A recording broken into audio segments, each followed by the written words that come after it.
आपका स्वागत है मेरे YouTube channel new education guide पे। इससे पहले वाले क्लास हम लोग पढ़ रहे हैं न्यूट्रिशन।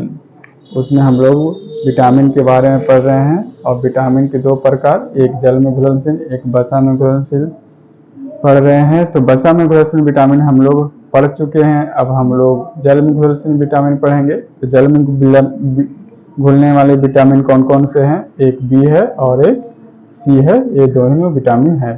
लेकिन विटामिन बी में भी कई विटामिन आता है, B1, B2, B3, B5 इस तरह से। तो हम लोग one by one vitamin B के बारे में पहले हम लोग पढ़ते हैं।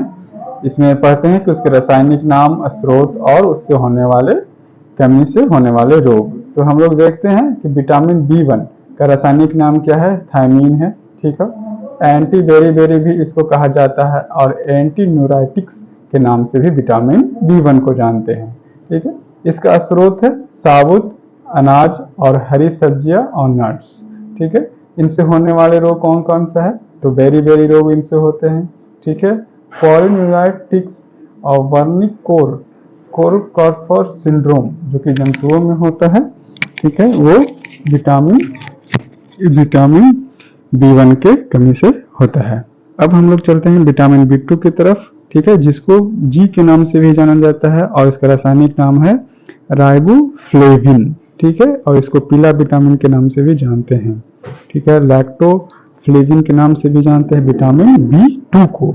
ठीक है। इसका स्रोत कौन कौन सा है? तो इसका स्रोत है दूध, पनीर, दही, मक्खन, हरी सब्जी, अंडे और मांस। ठीक है। अब इसकी कमी से होने वाले रोग कौन सा है? तो इसके कमी से होने वाले रोग हैं किलोसिस।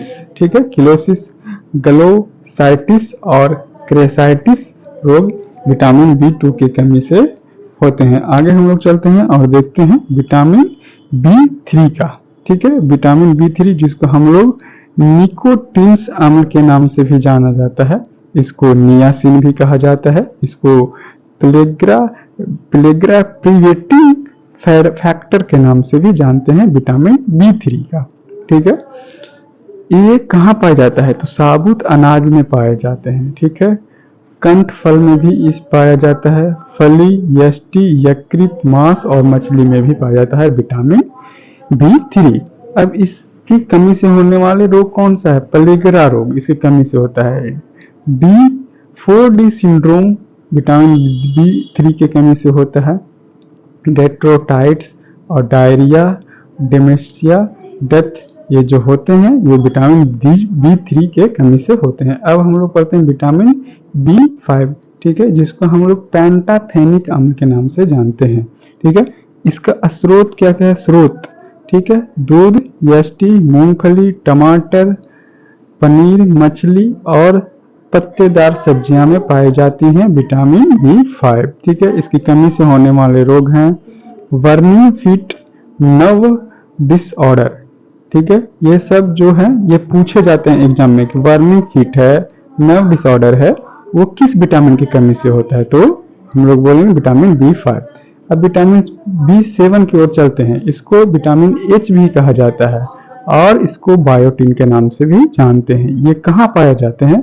सब्जी में, यष्टि में, अंडा में पाया जाता है। इसकी कमी से होने वाला रोग तो डेर्मेटाइटिस, शारीरिक विकास में कमी, मतलब कि शारीरिक को छोटा रह जाना, दुबला रह जाना, वो विटामिन B7 के कमी से होता है। बालों का झड़ना विटामिन B7 के कमी से होते हैं। आगे हम लोग चलते हैं विटामिन B6 जिसको हम लोग पायरिडॉक्सिन भी कहते हैं। ठीक है। ये सोयाबीन, मूंगफली, फलीदार, अंडा, मांस और मछली में पाया जाता है। इससे होने वाले रोग हैं एनीमिया रोग होता है, डेमेटाइटिस और डेमेंशिया रोग भी विटामिन B6 के कमी से होता है। अब हम लोग विटामिन B9 ठीक है जिसको हम लोग फॉलिक एसिड भी कहते हैं। ठीक है। ये कहाँ पाए जाते हैं? तो हरी पत्तेदार सब्जियों में मिलते हैं, केला में, संतरा में, यकृत में, अंडा में आदि में पाया जाता है विटामिन B9। कमी से होने वाला रोग है कौन कौन? एनीमिया, मुंह का अल्सर। ठीक है। तथा RBC परिपति में मतलब RBC में जो कमी होती है।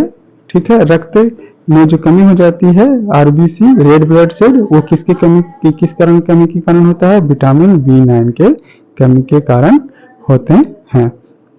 आगे वो विटामिन का हम लोग पढ़ लिए। अब हम लोग अगला देखते हैं, अगला क्या है? तो खनिज लवण आगे हैं, जिसको हम लोग मिनरल साल्ट के नाम से भी जानते हैं। ठीक है, इसका पॉइंट हम लोग कहता है कि अकार्बनिक पदार्थ तथा मनुष्य शरीर में 29 तत्व पाए जाते हैं। मतलब कि मिनरल्स जो है, जो अकार्बनिक पदार्थ होते हैं, और मनुष्य के शरीर में 29 प्रकार के होते हैं।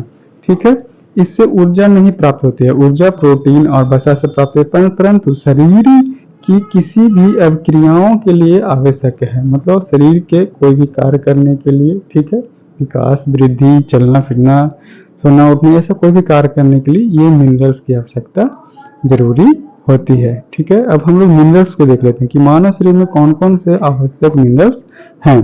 तो सोडियम है, पोटेशियम है, कैल्शियम है, फास्फोरस है, लोहा और आयोडीन है। ठीक है, तो सोडियम से क्या नियंत्रित होता है? तो रक्त दाब हमारा नियंत्रित रहता है।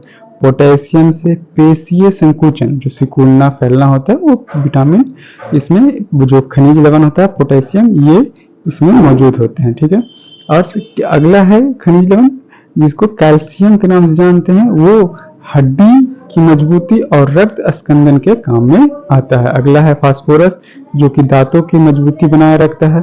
ठीक है, लोहा जो कि हीमोग्लोबिन हमारे खून में पाया जाता है, और आयोडीन जिसकी घेंघा या गलकंठ रोग होने से रुकता है। आगे चलते हैं, अगला अब देखते हैं अगला मिनरल्स कौन सा है हमारे पास। तो ये है जल, जो कि हमारे शरीर के लिए बहुत ही आवश्यक है, सब लोग जानते हैं। इसका पॉइंट देखते हैं कि मानव शरीर में वजन का लगभग 65 से 75% जल होना चाहिए। जितना हमारे बॉडी का वजन होता है, उसका 65 से 75% हमारे शरीर में जल होना चाहिए। उल्टी, अतिसार, जिसको हम लोग डायरिया, में जल की कमी के कारण ही होती है। इस अवस्था में निर्जलीकरण, डिहाइड्रेशन हो जाता है। जब हमारे शरीर में जल की कमी हो जाती है तो कौन सा रोग हो जाता है? डिहाइड्रेशन, निर्जलीकरण रोग हो जाते हैं। ठीक है, वयस्क मनुष्य में औसतन 4 से 5 लीटर प्रतिदिन जल लेना चाहिए, जल पीना चाहिए। और जल से कितनी ऊर्जा मिलती है? तो 0 कैलोरी, कोई ऊर्जा नहीं मिलती है जल से। ठीक है, अब कहता है कि अगला पॉइंट है संतुलित आहार। हम लोग जो खाना खाते हैं, ठीक है, जो डाइट्स लेते हैं, ठीक है, वो बैलेंस होना चाहिए। ठीक, किस तरह का डाइट्स लेना चाहिए, उससे क्या फायदे होते हैं, क्या नहीं होते, वो हम लोग देखेंगे। कहता है कि इस आहार में शरीर की वृद्धि, स्वस्थ रहने के लिए आवश्यक है सभी पोषक तत्वों की उपस्थिति होती है। मतलब उस तरह का आहार को हम लोग संतुलित आहार कहेंगे। कहता है एक स्वस्थ व्यक्ति को प्रतिदिन 450 ग्राम कार्बोहाइड्रेट, 100 ग्राम प्रोटीन, ठीक है, और 80 ग्राम वसा की आवश्यकता होती है। अब हम लोग इसमें पढ़ेंगे क्या? Important points. ठीक है, कहता है कि डिहाइड्रेशन इसको पूरा करने के लिए ORS घोल कहते हैं, पीते हैं। ठीक है, अब ORS का फुल फॉर्म कई बार एग्जाम में पूछता है। तो ORS का फुल फॉर्म होता है Oval rehydration solution, Oval rehydration solution. ठीक है, अब इसकी खोज किसने की? ORS का खोज जो किसने किया? वो दिलीप महानलोविस ने किया था। और इसको आफ्टर डेथ, मतलब दिलीप महानलोविस जब मर गए उसके बाद इसको पद्म विभूषण से सम्मानित किया गया। ठीक है, अगला पॉइंट है कि सरसों के तेल में अमोनी के लिए तेल भी मिलाया जाता है। मतलब कहता है कि सरसों के तेल में आजीमोन की तेल मिलावट जाता है, जिससे कौन से रोग होता है? जिससे ड्रोप्सी रोग होता है। इस तरह के क्वेश्चन पूछे जाते हैं हमारे एग्जाम में। ये हम लोग का जो न्यूट्रिशन चैप्टर था वो यहीं पे हमारा समाप्त होता है। अब इसका हम लोग वर्णमाला फॉर्म में कुछ क्वेश्चन को पढ़ेंगे जो कि इम्पोर्टेंट है, हमारे एग्जाम में इस तरह के क्वेश्चन पूछे जाते हैं। ठीक है, तो हम लोग पहला क्वेश्चन देखते हैं क्या है। पहला क्वेश्चन है कि दाब में मापने वाला यंत्र कौन सा है? मतलब दाब को मापने वाला यंत्र कौन सा है? तो बैरोमीटर। कार्बोहाइड्रेट नहीं होता है किसमें? तो मक्खन में। ठीक है, चिकित्सा विज्ञान की वह शाखा जिसमें यकृत लीवर की अध्ययन किया जाता है उसको क्या कहते हैं, इसको हिपैटोलॉजी कहा जाता है। जीव विज्ञान की वह शाखा जिसको ऑर्निथोलॉजी में किसका अध्ययन किया जाता है, तो ऑर्निथोलॉजी में पक्षियों का अध्ययन किया जाता है, शैवालों का अध्ययन, ठीक हो, इसको क्या कहते हैं, तो फाइकोलॉजी कहते हैं। कहते हैं उद्यान विज्ञान की वह शाखा है, उद्यान विज्ञान की वह शाखा है जिसमें अंगूरों की खेती की जाती है, जिसको हम लोग बीटी कल्चर भी कहते हैं, ठीक है। एपी कल्चर का संबंध किससे है, एपी कल्चर का संबंध मधुमक्खी पालन से होती है। कोशिकांग केवल दोहरी झिल्ली से घिरा होता है, जिसको होता है वो है माइक्रोकॉन्ड्रिया, मतलब ऐसा कोशिकांग जो कि दोहरी झिल्ली से घिरा होता है वो कौन सा है, माइक्रोकॉन्ड्रिया है, ठीक है। गोल्जी बॉडी को पदार्थों में किस नाम से जाना जाता है, तो गोल्जी बॉडी को पदार्थों में डिक्टियोसोम के नाम से जानते हैं। अब क्वेश्चन नंबर 10 में देखते हैं 10 कहता है कि कवकों की कोशिका भित्ति बनी होती है, कवक का जो कोशिका भित्ति बनी होती है वो किस चीज की बनी होती है, तो काइटिन की बनी होती है। अब क्वेश्चन नंबर 11 में हम लोग चलते हैं। 11 में देखते हैं कि अंतःप्रद्रवी जालिका की खोज किसने की, तो पॉटर ने की थी अंतःप्रद्रवी जालिका की खोज।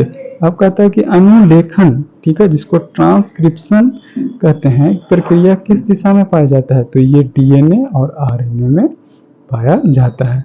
कहता है अगला है क्वेश्चन नंबर 13 कहता है कि उस वैज्ञानिक का नाम जिसने सर्वप्रथम जीवित कोशिका देखी, ये कौन है, एंटिमनी वॉन ल्यूवेनहॉक, ठीक है। क्वेश्चन नंबर अगला चलते हैं। कोश का सिद्धांत किसके द्वारा दिया गया था, तो स्वान ने दिया गया था। नेक्स्ट क्वेश्चन क्या है, कहता है चिकनी अंतःप्रद्रवी जालिका किसके संश्लेषण के लिए एक प्रमुख निर्माण स्थल की तरह कार्य करता है, तो लिपिड और एस्टेरॉयड की तरह काम करता है। अगला क्वेश्चन है इलेक्ट्रॉन सूक्ष्मदर्शी द्वारा सघन कणिका में संचालन राइबोसोम की खोज किसने की थी, तो जॉर्ज पॉलिड ने किया था, ठीक है। टोनोप्लास्ट क्या है, टोनोप्लास्ट क्या है, ठीक है, तो पादप कोशिका की राजधानी पर पाए जाने वाली एकल झिल्ली को टोनोप्लास्ट कहते हैं। टमाटर का लाल रंग, ठीक है, उसको लाइकोपीन के कारण होता है। आगे चलते हैं। अगला है क्वेश्चन नंबर 19 किसने जीव द्रव को जीवन का भौतिक आधार कहा, तो हेक्सले ने कहा था, ठीक है। एंड्रोसीमियम क्या है, एंड्रोसीमियम क्या है, नर जनन अंग भाग को हम लोग एंड्रोसीमियम कहते हैं।